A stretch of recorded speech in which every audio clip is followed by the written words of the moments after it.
Oke, Assalamualaikum warahmatullahi wabarakatuh. Perkenalkan, nama saya Nur Alira Maesti dengan NIM B1A1220252. Nah, di sini saya akan menjelaskan sedikit tentang koordinasi kebijakan moneter dan kebijakan fiskal.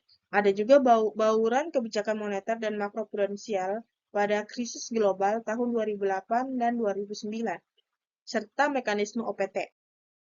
Yang pertama itu, koordinasi kebijakan moneter dan fiskal.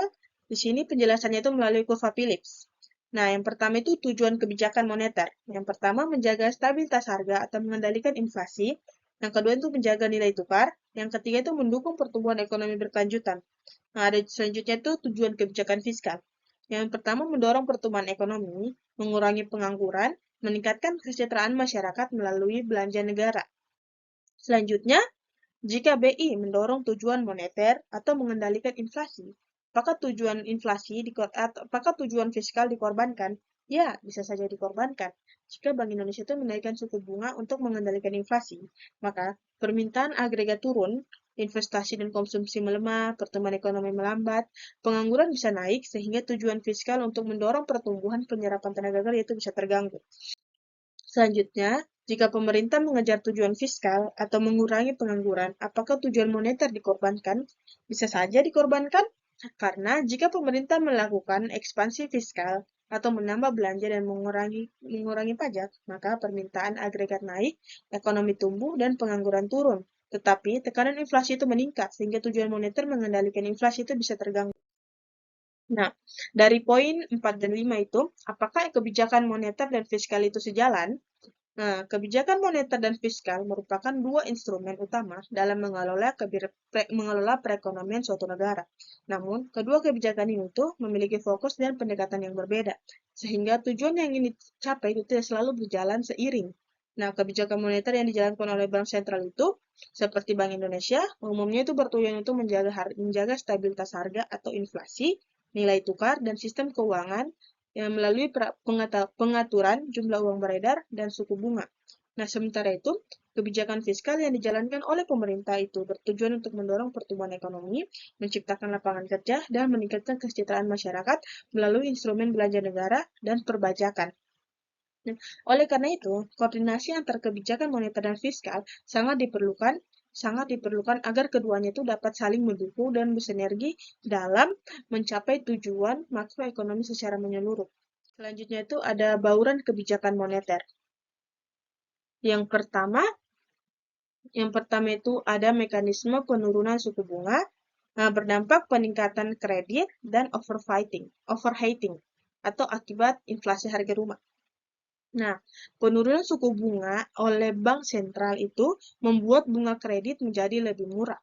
Nah, kredit di perumahan ini menjadi lebih terjangkau sehingga permintaan terhadap kredit properti meningkat. Nah, kenaikan permintaan ini menyebabkan harga rumah naik atau harga rumah tajam, menciptakan potensi overheating atau gelembung harga di sektor properti. Nah, overheating ini meningkatkan resiko sistematik pada sektor keuangan. Selanjutnya itu, jika suku bunga rendah, apakah masyarakat cenderung mengambil kredit properti? Ya, jika suku bunga rendah, eh, maka masyarakat cenderung mendorong mengambil pinjaman, khususnya di kredit properti. Nah, biaya cicilannya itu murah menjadi lebih ringan sehingga lebih banyak rumah tangga tertarik itu untuk membeli rumah secara kredit. Nah, di atas itu, jika terjadinya risiko dari peningkatan kredit properti dan tidak mempunyai saving atau saving rendah. Nah, kenaikan kredit properti itu beresiko menjadi beresiko beresiko menjadi kredit macet atau non-performing loan atau NPL. Nah, jika terjadi penurunan daya bayar masyarakat, terlebih jika tabungan atau saving rumah tangga rendah, cadangan dana untuk mencicil itu menipis, maka terjadinya guncangan ekonomi, kemampuan membayar cicilan itu terganggu. Nah, dari poin di atas itu, apakah perlu baruan kebijakan makroprudensial? Ya, sangat perlu, karena kebijakan moneter, misalnya itu menurunkan suku bunga, bersifat agregat dan tidak spesifik sektor.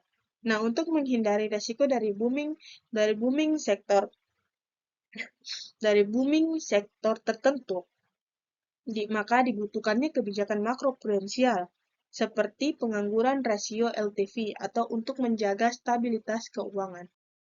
Selanjutnya itu, kebijakan LTV itu apakah untuk menaikkan atau menurunkan rasio. Nah, dalam situasi overheating itu, kebijakan yang dilakukan adalah untuk menurunkan rasio LTV.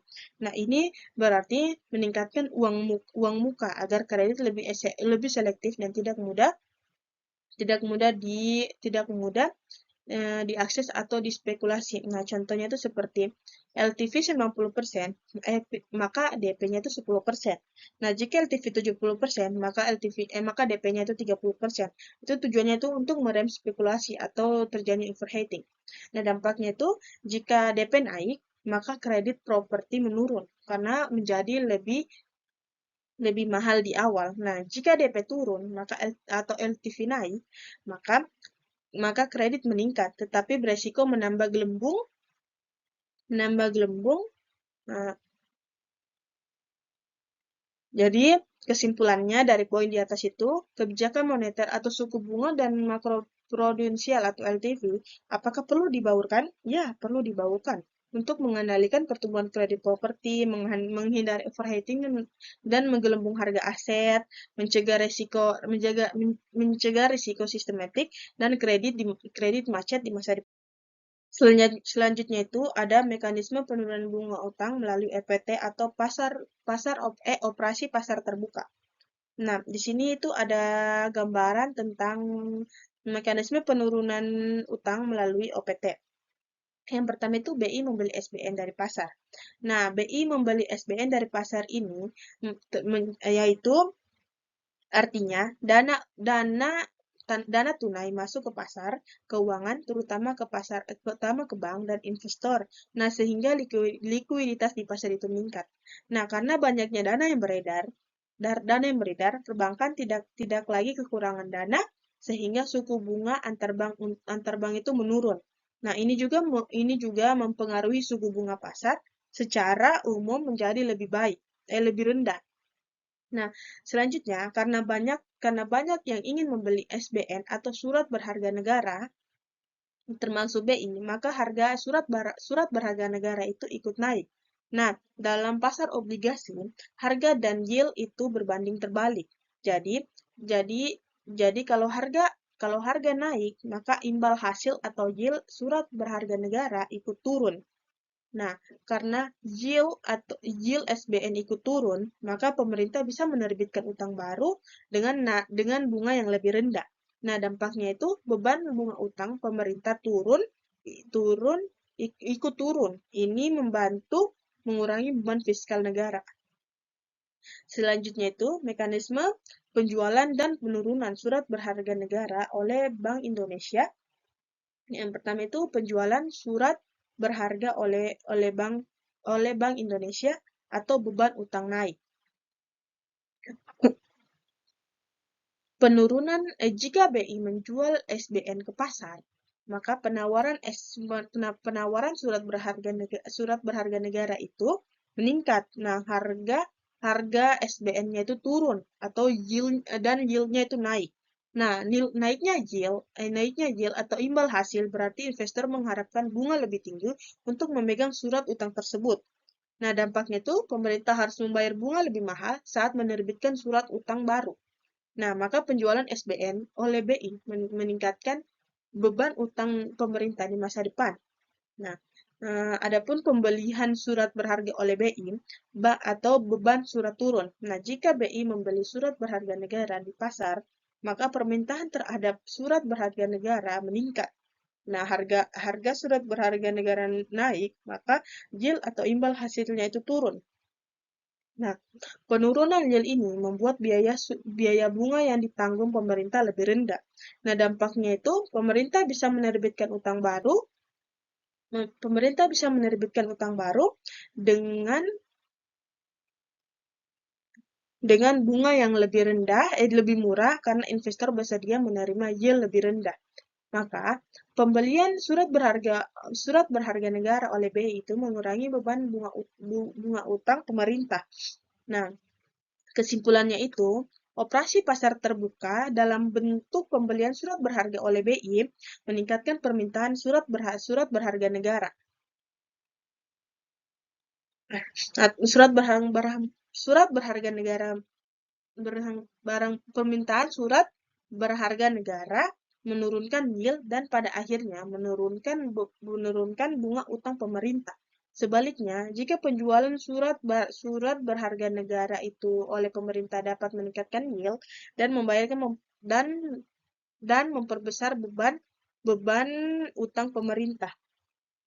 Oke, baik, itu saja dari saya tentang penjelasan tentang koordinasi kebijakan fiskal dan moneter. Adapun bauran kebijakan moneter dan makroprudensial pada krisis global tahun 2008 dan 2009, serta mekanisme penurunan bunga utang melalui EPT atau mekanisme OPT. Wassalamualaikum warahmatullahi wabarakatuh.